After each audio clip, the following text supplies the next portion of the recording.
To my notes I add the tale of this legend as Marie Bedjanoff related it in her memoirs. It agrees on all points with statements from Yukols I had the fortune to meet. Although this story constitutes no proof of the existence of the island of Syberia, it forms a tantalizing hypothesis.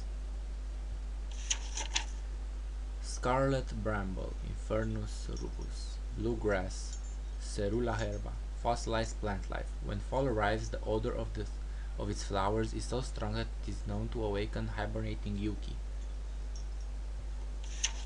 Scarlet bramble. Mixed with walrus blubber or tallow, this scarlet bramble is frequently used in Yukol medicine.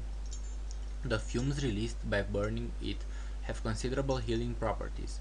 The shamans recount that the plant only grows on the tomb of one whose soul is at peace.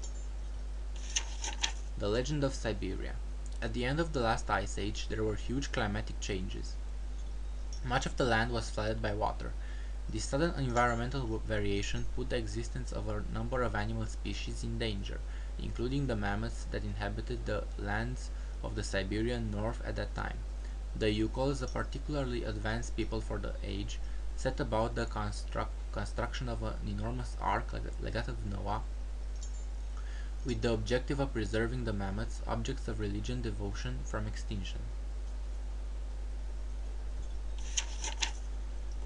The enormous craft was entirely constructed of mammoth tusks and was loaded with a small herd of beasts and huge quantities of fur. The fate of the ship was entrusted to several particularly courageous members of the Yukol clan. Their mission was to lead the animals toward more welcoming climes. Once such lands were discovered, it was agreed that they would unload the animals and then come back to spread the tidings of their good fortune. It wasn't until 10 years later that the ark returned to its starting place. The Yukols who had remained on the continent were surprised to find the ship empty, but for the perfectly preserved bodies of several mammoths in the ice that packed the bottom of the ship. They took this mysterious offering as a sign from the gods and ate the mammoths in a memorable feast. A week later, carried along by ocean currents, the ark set sail again. Once more, it returned 10 years later with more frozen mammoths on board. The phenomenon continued for millennia. Every 10 years the ark would reappear, each time filled with immaculately preserved mammoths. The Yukols interpreted the phenomenon as an act of benevolence on the part of the souls of their congeners who had died during the ark's first journey in some infernal maritime cataclysm. They made a religion of the ark with its own rites and customs that was marked by the periodic appearance of the phantom ship and its precious cargo. For centuries, nothing seemed to affect the ark's mysterious roundabout. One day, however, the ark returned earlier than expected and empty. This was 100 years ago. The poor Yukols fell into deep despair. Everything they had believed in and had been the foundation of their culture since the dawn of time lost meaning. The most valiant tried hard to maintain hope, especially because the ark still continued its peregrinations into the unknown, borne away on the seasonal ocean tide. But one morning the ark refused to set sail. Many Yukols then left their village forever, trailing their despair across the tundra. Sometimes they can be encountered in the smoke-filled drinking halls of the last outposts of civilization. These poor southern souls drown their befuddled minds in alcohol, recounting their unlikely mammoth tales to fellow alcoholics. When the explorer Bejunov arrived among the Yukols, she noted the presence of what was once a ship. Only the Yukols could perceive the mythical craft of their legends beneath the layers of ice that had accumulated over centuries. She put forward the hypothesis that the accumulated ice had eventually doubled the volume of the ark and rendered it incapable of negotiating the dangers posed by floating ice in the Arctic floe. I, Alexei Tukyanov, can confirm that the observations of this audacious adventure are true. The ark that leads to the Isle of Siberia is indeed real, and, even if I have not found the formal proof, I am convinced of this isle's existence and that remnants of a mammoth population may still live there today. Alexei Tukyanov.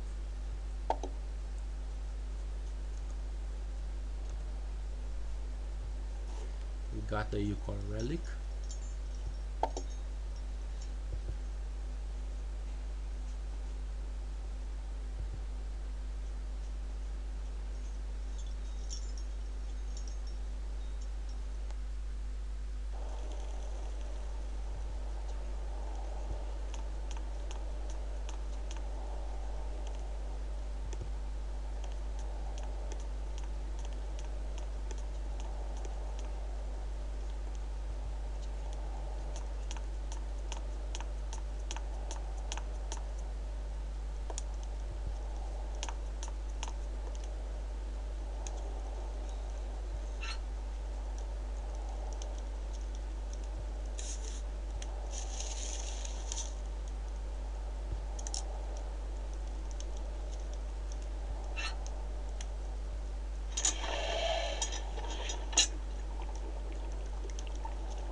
got the herbal candle.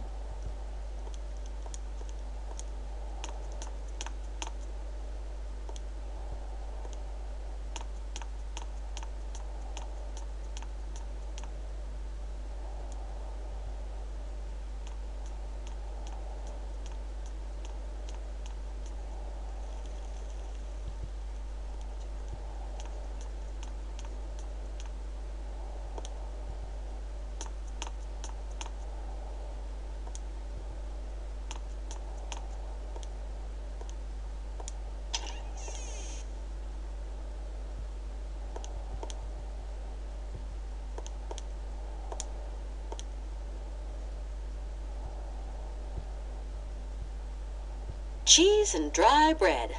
Yummy.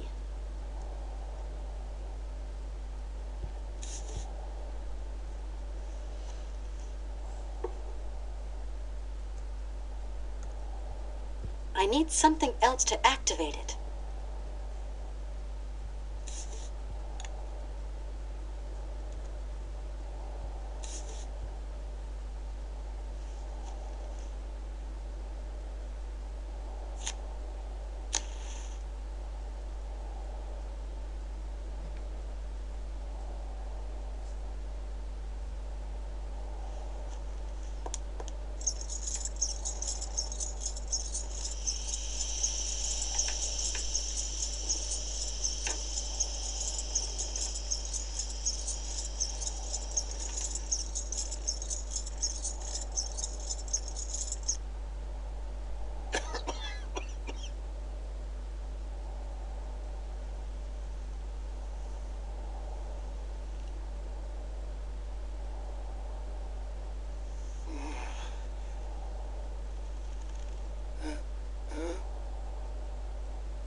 How's it going?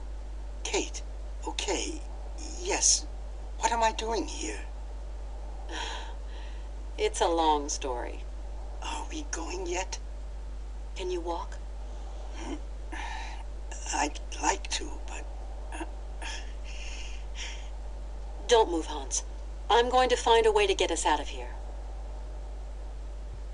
How's it going? Kate, okay, yes. What am I doing? It's a long story. Are we going yet? Can you walk? Don't move, Hans. Enough smoke for one day.